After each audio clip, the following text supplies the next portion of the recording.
you can't stand and say the pledge. I pledge allegiance to the flag of the United States of America and to the republic for which it stands, one nation, under God, indivisible, with liberty and justice for all.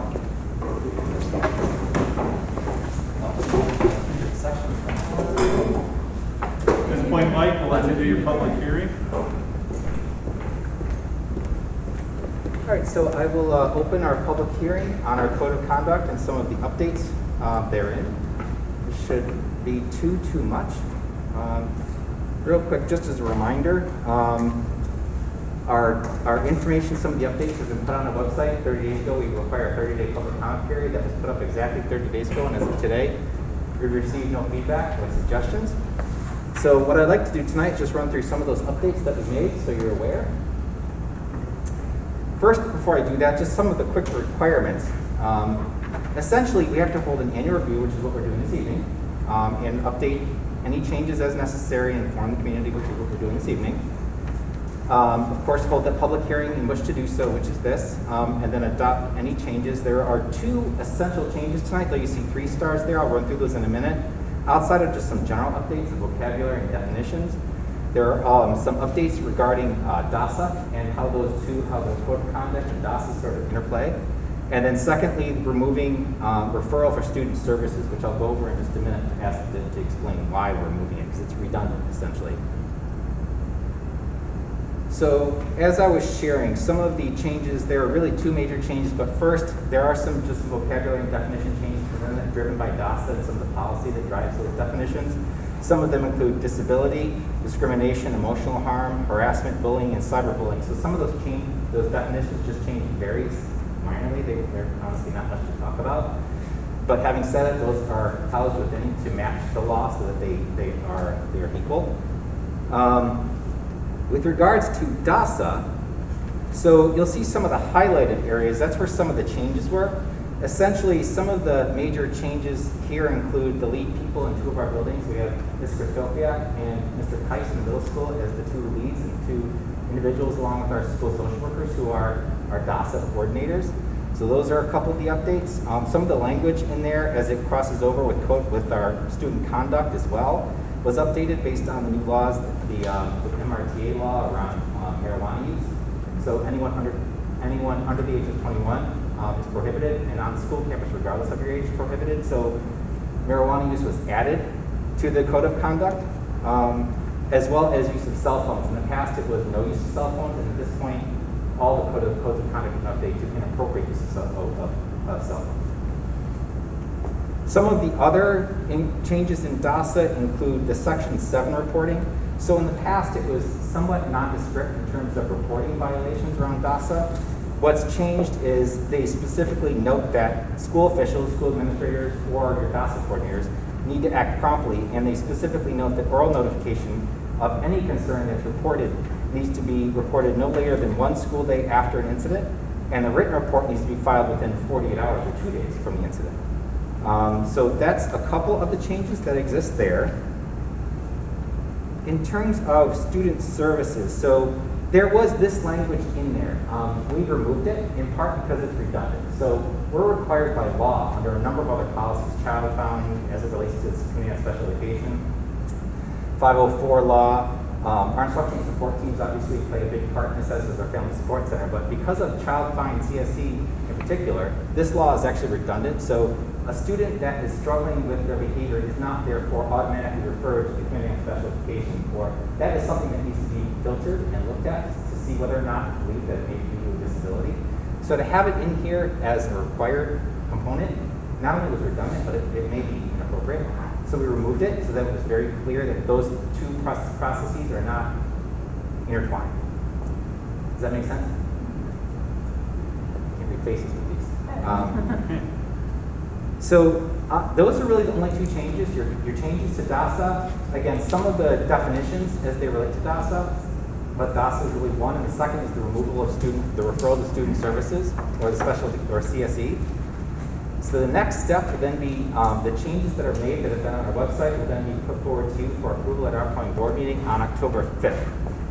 And that's really it. It's pretty streamlined tonight. Unless you have any other questions, I can close our public hearing.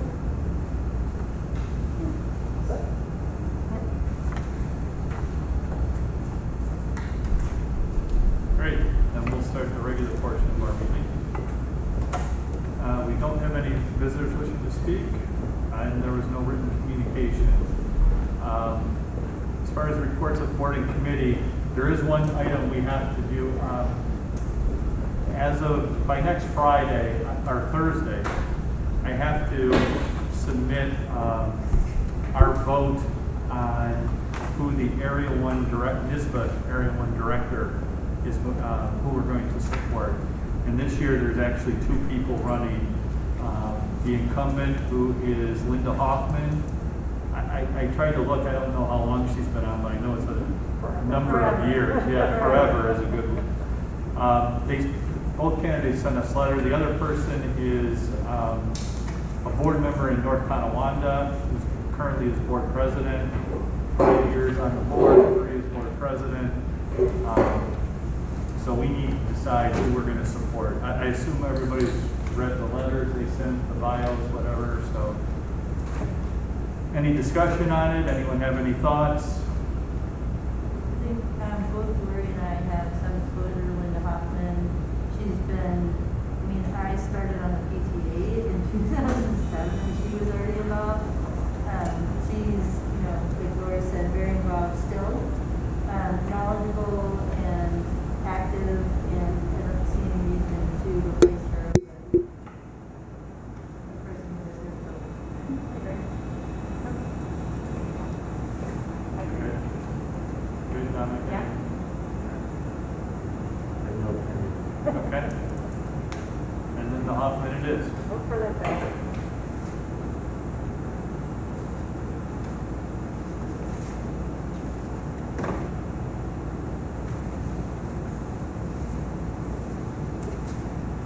Do we have any other board or committee reports? All right, with that, we'll move on to Mr. Finn. Thank you. Dr. Shanahan and I will provide you with a brief update on the successful start of our school year. As you know, there's a lot of work that goes into opening up a new school year in normal times, and certainly as we open in the pandemic, there's even more that goes into that. We had the opportunity in August to present to you our COVID safety plan, so now we just wanted to highlight some of the opening day activities. So we started, as we typically do, with some of our orientation programs in the middle and high school for our 6th graders and 9th graders respectively. So in the high school, we have Pathfinders who are trained to be liaisons for the support of our incoming freshmen. And in the middle school, we have the Where Everybody Belongs web program, where we train 8th graders to again serve as liaisons and a welcoming force for our 6th graders coming into the building, newly entering the building. So we have several opportunities for people to get acclimated. It's a little bit more challenging during this time, but certainly we pulled it off and we were able to offer orientations, building tours, supply drop-off in our elementary schools, meet the teacher, set up your locker, all of that stuff that allows kids to get acclimated to the environment, tour the building, find their classrooms, so that when they come officially on day one, they have a sense of where they're going and how to get there. On the actual first day of school, Mrs. Sosenko was able to visit our buildings and take some footage to put together a brief video that we featured on social media. So I'll play that for you here.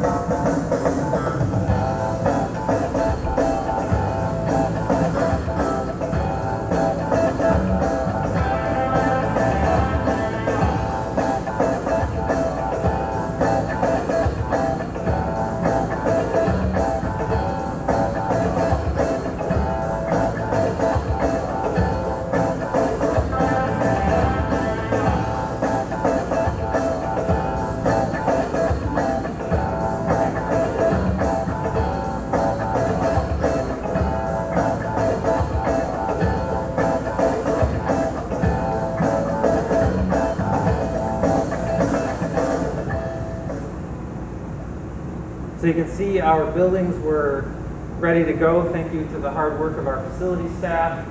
Our teachers were well prepared. Thanks to a lot of the work that was done by Lynn over the summer and during our opening days, which she'll highlight momentarily here. And, you know, other than the stormy first day weather, it was certainly nice to welcome our students back and have our buildings back at full capacity for the first time since March of 2020. Much of the time during our opening days, much of the time during our opening days was spent on professional development, which Dr. Shanahan will highlight. As you know, there was a transition of power in Albany with the governor's office. So we got to receive some very late-breaking guidance from Governor Hochul and the State Department of Health.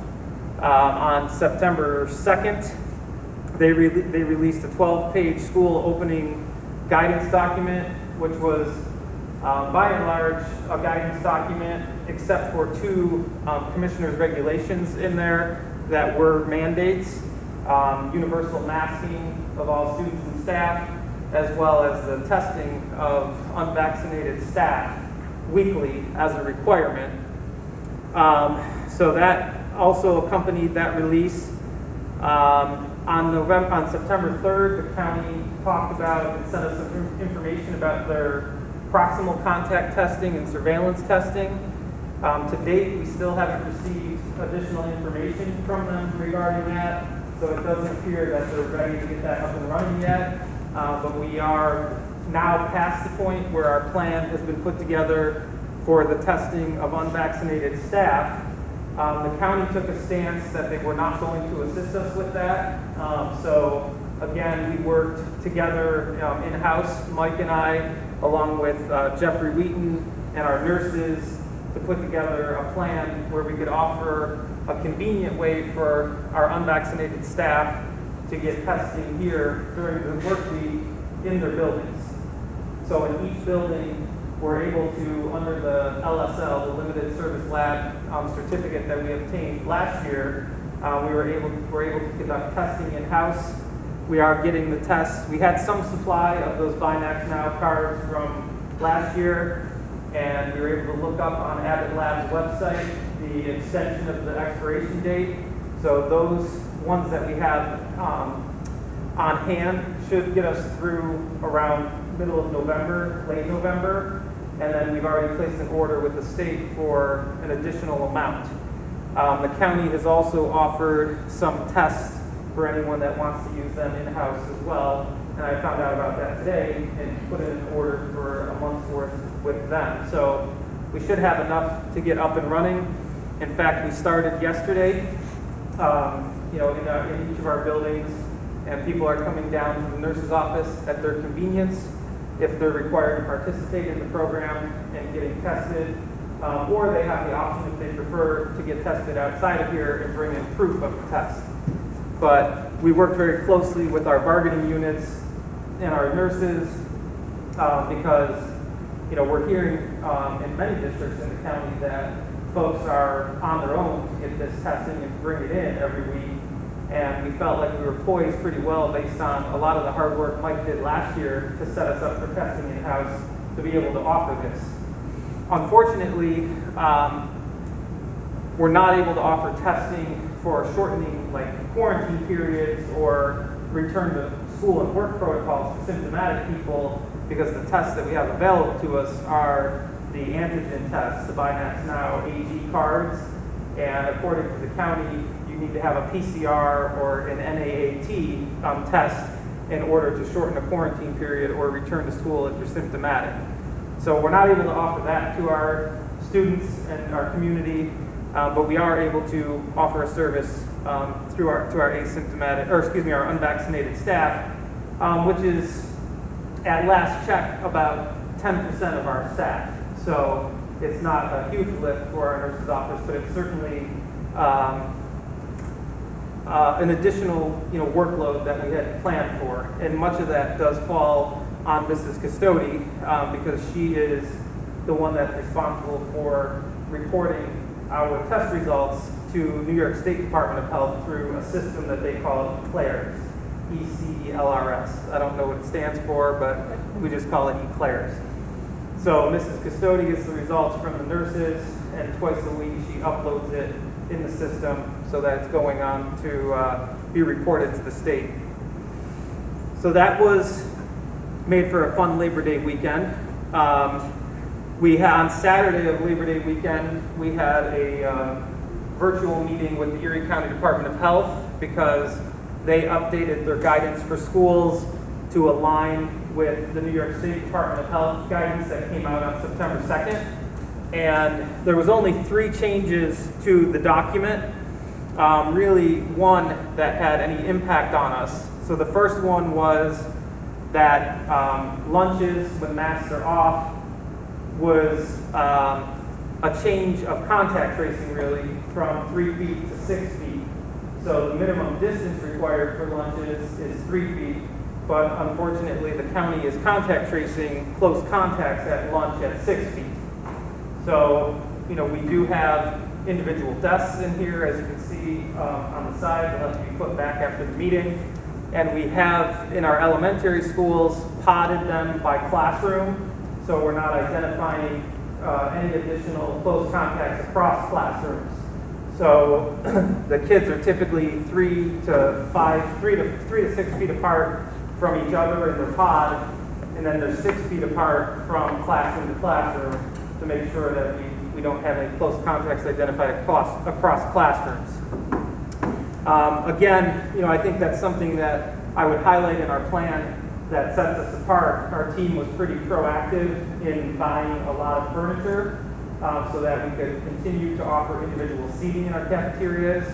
I know many school districts are using what you would call traditional cafeteria furniture in the cafeterias, either round tables or rectangular tables, because they were using desks in their cafeterias during the hybrid program that they then needed to redeploy back to their classrooms when we reached full capacity.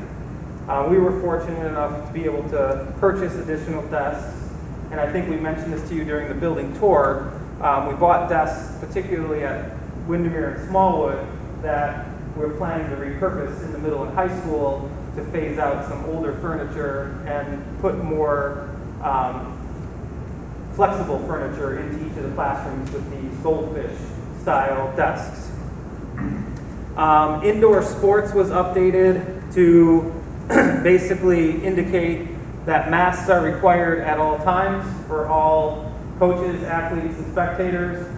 Prior to this update, there was an understanding that if the athletes couldn't tolerate the mask during the heat of action, that they could take them off, but there was an update saying that masks are required at all times for indoor sports except for swimming, where obviously you wouldn't be able to swim with a mask on. And they also updated the outdoor masking to say that kids who are not playing outdoors would have to have masks on, and coaches would have to have masks on the bench, and they would need to be 6 feet apart while they're on the sidelines. And then finally, the last update was actually a good one for us, and it was actually a recommendation that I had made to the county. The original guidance said that we had to do temperature and symptom checks upon entry, and folks needed to fill out the daily questionnaire, answering those 4 questions every day. We didn't do that last year because that wasn't part of the state's guidance for last year. If you recall, we did a one-time attestation that parents signed at the beginning of the year saying they would agree to screen their children before sending them every morning. We send out text reminders Sunday, Tuesday, and Thursday, reminding folks to check their children for symptoms before they send them. And then we do temperature checks at the door and symptom checks as kids arrive at school. So the change was from having to do both symptom checks upon arrival and the daily questionnaire to either or. So that was a good change for us. We do have some upcoming things that are on the horizon. We have virtual open houses that will be conducted for our elementary schools and middle and high schools, similar to what we did last year. At this point, we felt like an open house with potentially 1,000 to 1,600 people in the building wasn't the best route for us to go. So we are doing that virtually. And then towards the end of November and early December, we will be offering parent-teacher conferences, and those will be in person. Because as you know, they're scheduled and there's much less density in the building overall during parent-teacher conferences, because people are coming for, you know, a 15, 20-minute conference. We can go into a classroom, socially distance, mask, and then they leave. They're not all in the building for the same 2-hour period, you know, at a high density. So that's something to look forward to. And then Dr. Shanahan can talk about the great work that she planned for our teachers during the 3 superintendent's conference days prior to kids coming. I do have a question about the virtual open houses. So the way we did it last year is we had time slots, at least in the high school, I don't know about the other grades, that all filled up like immediately. So for me, it was actually a burden because I didn't get to talk to these teachers before, as you would normally do, you know, find out what their class is like, what their expectations are, where to find stuff. And it was a problem throughout the whole year because that never happened in the beginning of the year because there were no extra slots. So if we're breaking it up in 5 hours and half hour or 15-minute slots, you know, some of these teachers that have a lot of kids, there just isn't room.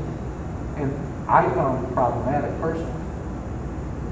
Yeah, the open house, if you recall, is the night where typically you, at the high school, you would go and kind of follow your kid's schedule and have 10-minute periods.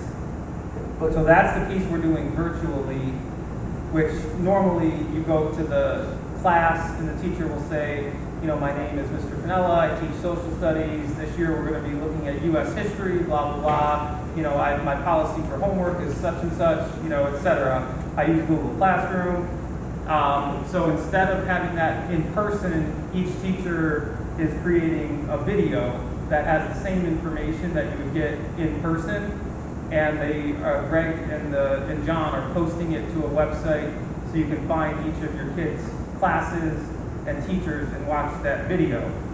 The parent-teacher conferences is going to be similar to what we had pre-COVID, which you will, you know, come to the building and you'll have the opportunity to meet with the teachers of your choice based on the teachers that you would like to connect with and talk specifically about your child's performance in their class. So is that different than last year? Yeah. So there is no time slots to fill up on the open house? You know, I think each building does it differently. I think the middle school does do it by appointment still. The high school, they have traditionally had the teachers available in their classrooms, or sometimes they go in the library and in the cafeteria, and it's more of an open environment where you can walk around and see the teachers. I have talked to Greg about that a little bit because, you know, we obviously don't want to have large gatherings. So I know there's going to be some modification to it to spread out more within the building. And he may do it by appointment, but he's expecting to have more information out to parents. But you can expect it to be more like what you experienced for parent-teacher conferences prior to 2020. Well, I just want to make sure that, again, this was an issue, which I don't want to have repeated. And I can't imagine I was the only person that had that issue last year in the high school, where we weren't able to talk to these teachers. So Yeah. that's my concern. Yeah, I think they're expecting I've to already have- talked to Mr. Metz about this as well. So I didn't just come up with this now. This has been a concern that I've already talked to the council department. What did he say? He was going to talk to Mr. Fish and let me know. Yeah, I'll make sure he gets back to you. Okay.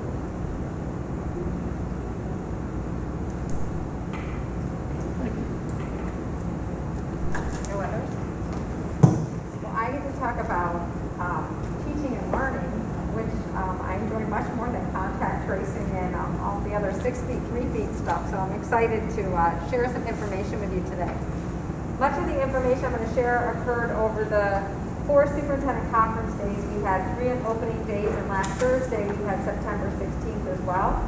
But a lot of that work was running throughout the summer. I have to say, I thought for sure we would have low participation in professional development, and that was not the case. If we did not have 4 to 5 groups running every week by request about what they wanted to focus on, which aligned with our goals, our strategic plan, etc., I was quite amazed. And that is much of that work I'll share with you tonight flowed right into these superintendent conference days.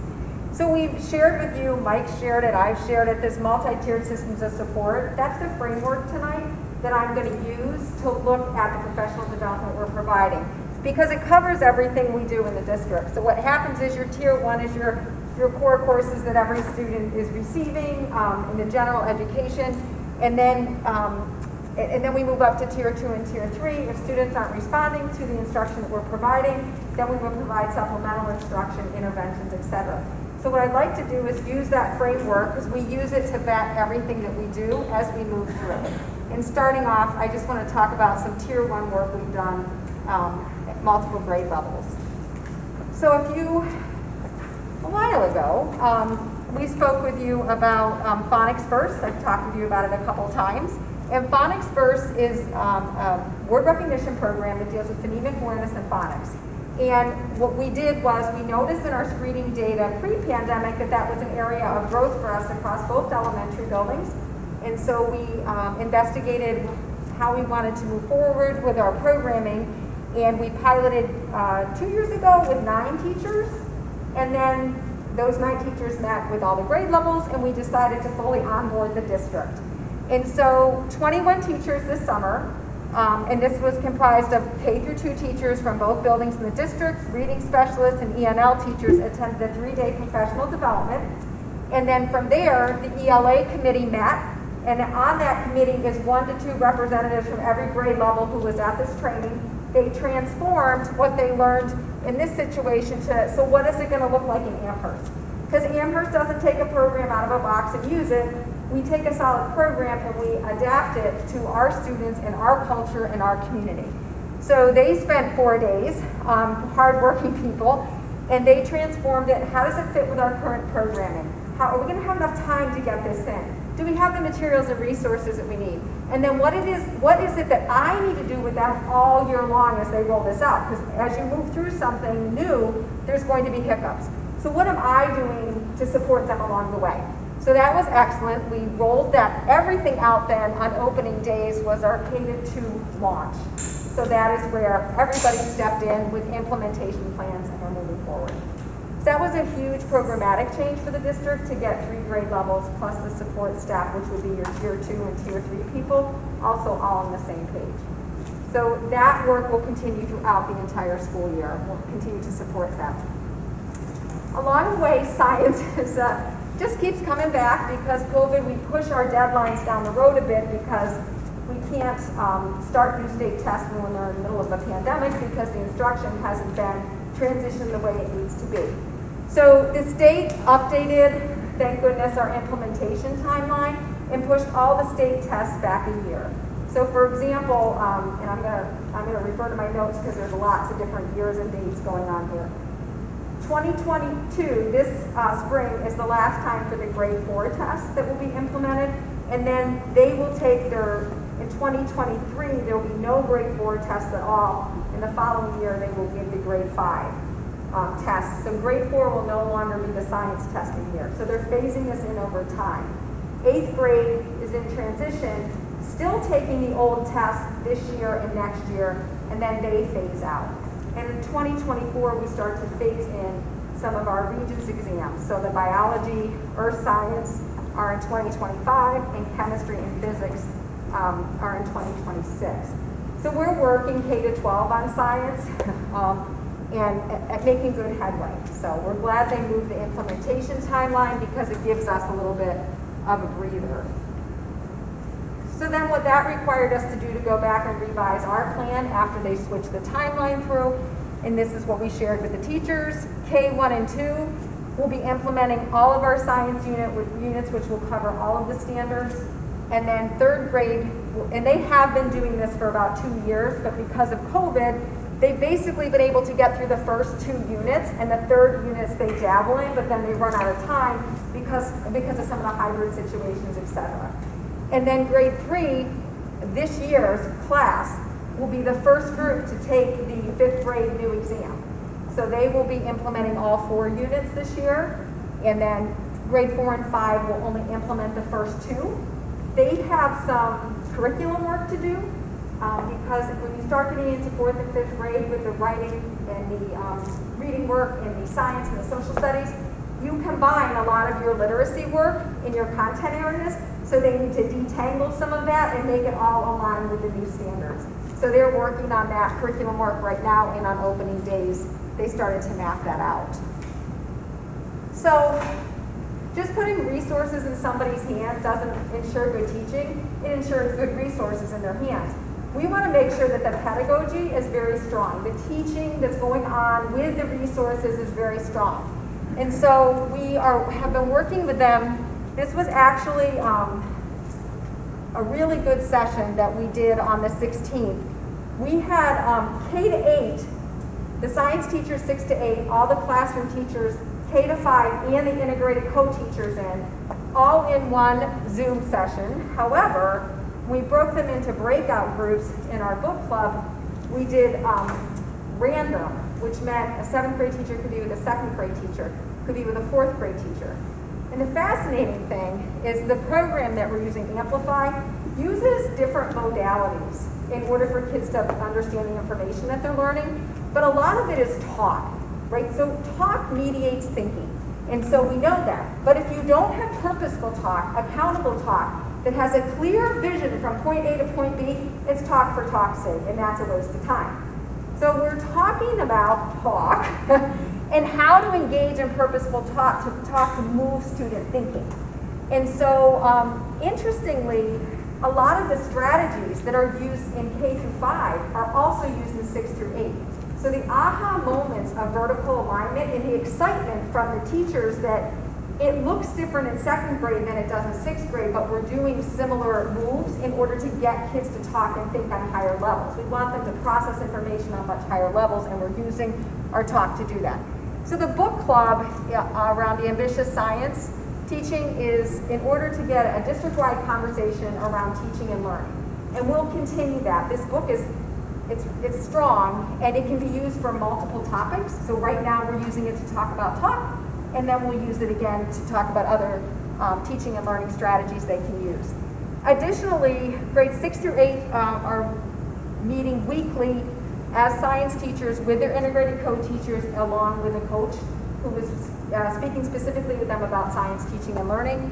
And K through 5 and our self-contained teachers as well are also working with Susan Cyrillic, who is doing a lot of just the implementation planning on the ground. So I can't be there with them all the time, but she can be. And we co-plan and collaborate on where we need them to go and be. So that's an excellent resource. That'll go on across the school year. In the high school, we started several years ago, and we had some of our ENL students who participated in the Seal of Biliteracy present to you their stories. Our first 2 years of induction with the Seal of Biliteracy has really ended up with the recruitment of ENL students. However, our students that are native English speakers first are not participating as much in the Seal of Biliteracy. We want to we want to invite them into that space a little bit more. And so we have been meeting with our LOC teachers, and we have been developing a plan K through 12 to get them prepared and recruit them so that they can also participate in the Seal of Biliteracy, which is it moves into our accountability with the Every Student Succeeds Act, ESSA. It results in a seal on their diploma, celebrating their multilingualism. And what it requires in the end is really rigorous. They present in 2 languages. So if I were taking, Spanish and I'm an English speaker, I was taking Spanish, my presentation would be in both languages. And then on top of it, I would have to take an exam in both English and Spanish. So the multilingualism is what you're celebrating here. So our goal is to increase our LOC participation. Most districts went after their LOC students first. We ended up reversing it and working with our ENL students. So if we can get the LOC involved as well, we'll have just a more robust group going into the Seal of Biliteracy. It's all about SEALs tonight. SEAL Civic Readiness. We were one of 50 schools selected to participate in the SEAL Civic Readiness. It's been added as a 4+1 pathways for graduation as well. It requires students to do some work if they decide to participate in this, in developing knowledge around civic engagement and work, as well as participation where they actually have to engage in that work. Not to get into the nitty-gritty details, there's a rubric that the state has devised. What we're doing now is Scott Lonzak is leading this, leading our pilot study with Jessica Carnes from BOCES. She's our New York State liaison that's been assigned to us, and they are looking at grades 9 through 12 and how they want to integrate in the SEAL Civic Readiness within their coursework. We also work with grades 6 through 8 to talk about how they can also do some of this work in order to prepare students as they're moving up to the high school level. This is also counted in the ESSA accountability measures for our school district. Okay. So the Henry Ford Institute, I think Steve Appler came here maybe 3 years ago to speak with you about design thinking and how important that is for our students, for critical thinking, problem solving, thinking around concepts that maybe are ill-structured, and how important that is for our students as they move out into the world today. And so we actually began the work. These are some of our folks. We had 16 teachers and Greg Pigeon come in as well as an administrator. These were teachers from art, from career and technology, library media specialists, as well as, no, that was it, those 3 areas. And, our business people came as well. They worked on learning design thinking model, and then the question for them this year is to take it slow.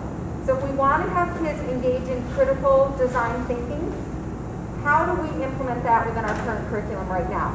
So this year is about learning the model and finding points within your current curriculum that you could open up more critical thinking on higher levels, and actually that's a little bit more open versus the open thinking versus convergent thinking. So that is what they're working on right now. The goal 2 years from now is to run an interdisciplinary capstone at the high school. So we're building up their capacity to do that as we're moving along. So year 1 is just to have them understand the design thinking models, and year 2 is to develop it into a more robust offering in our high school. Yes, there's more. We made an investment. You helped us make an investment in our integrated co-teaching. And so just putting more people in a classroom to help with the teaching and learning isn't enough. So what does good teaching look like when you put 2 adults in a room? So for our integrated co-teaching, one of the things that we focused on this year was different 6 models of teaching. So how can I and this other person function in a room on a high level in order to maximize student learning? So we walked through with them this summer, or it was in August, we walked through different models of co-teaching and what that would look like. And then today was actually our first day of coaching. So we have a coach coming in and working with the co-teaching partners and about what does co-planning look like, what does co-teaching look like. You would think it's easy, but dividing the division of labor that will actually maximize learning of all students in that classroom takes some work and effort. So that is what they've been focusing on and will continue throughout the entire school year. So in the multi-tiered systems of support, I showed you an academic side and a social-emotional side. We knew anxiety is an issue not only with our faculty this year, after the past year and a half, as well as with our students and as well as with our families. So our social-emotional learning committee had heard really good things about Kimberly Morrow and asked that we bring her in to address the topic of anxiety because it's hitting every aspect of our community right now. And so faculty and staff was our first presentation, and how do you live well with anxiety as a teacher, educator, somebody working with students in the school. That was our first session on September 2nd. Then our Family Support Center ran a session for our parents called Anxious Children in School, How to Be Part of the Solution. I did attend that. There were 84 parents in attendance that night. We thought that was an excellent attendance, and it was good questions afterwards. And then, I'm sorry, that was the helping your children live with anxiety. The ones for students, for us, was anxious children in schools. So we had that as teachers, how to deal with students, how to deal with ourselves, and then our parents had opportunities to deal with anxiety and questions around family issues that they might have. So going back to this, I'm going to shift to just briefly Tier 2. So these are some supplemental support programs we worked on, knowing that we would need to work on interventions. We added AIS teachers in the elementary and math, and there are big ideas in every grade level that if you don't learn them, it creates gaps in the next grade level and the next grade level. And then what happens is if there's no intervention that starts until later, like 3rd grade, which is what the case was, you have gaps that you're starting with. You're already behind. So we sat together with the math committee and our AIS teachers this summer, and for every grade level, we identified the big ideas. Kids should not leave without knowing X, like what these ideas are. And then what we're working on monthly is with our AIS teachers, developing alignments with, of an intervention or multiple interventions for each big idea. And then how do we progress monitor them? How do we measure them to see if they're working with students? So students, we all learn differently, right? So then the question is the way I'm teaching match the way you're learning? And if it doesn't, what do I need to do to switch that? It's not that like Lori doesn't get it or doesn't understand. It's what do I need to do to reach her? So we would like to be able to set this up so we're progress monitoring and seeing student growth in there. So this all year long will be going on, and this is going to be grades K through 3. We also know that the social emotional issues that our teachers are facing, our students are facing, isn't going away this year because we did a few sessions on it. There needs to be sustained work there. So one of the things that Kimberly Morrow does is she includes video bundles with guides so that our own PPS staff can run sessions with our teachers around themselves as well as the students that they're working with. So that will be continued work from our PPS staff during the year, and then any problem-solving sessions around specific children that we're struggling to reach and concerned about. Finally, as a Tier 2, with their social-emotional and as well as academic end, we had a session specific to our autistic students where we were looking at sociocognitive and social skills and behavior impairments and how to deal with that within a classroom setting. So this was also open to our teachers. Thank you.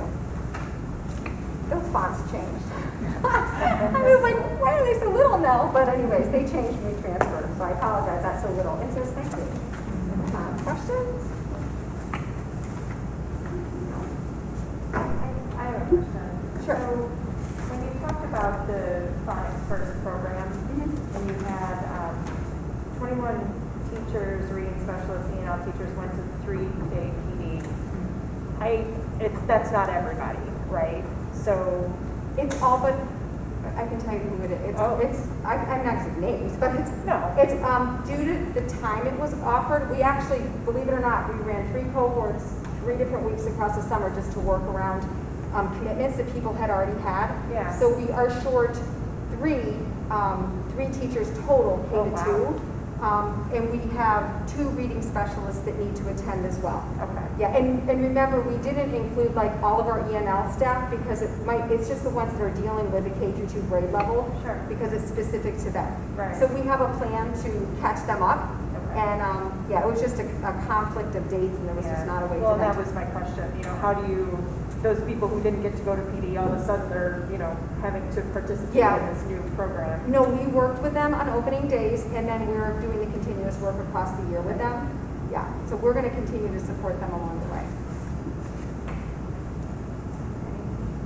Okay, thank you. Great, thank you. Thank you, Dr. Shanahan. That's all we had for the superintendent's report tonight. All right, we will need a motion for new business items.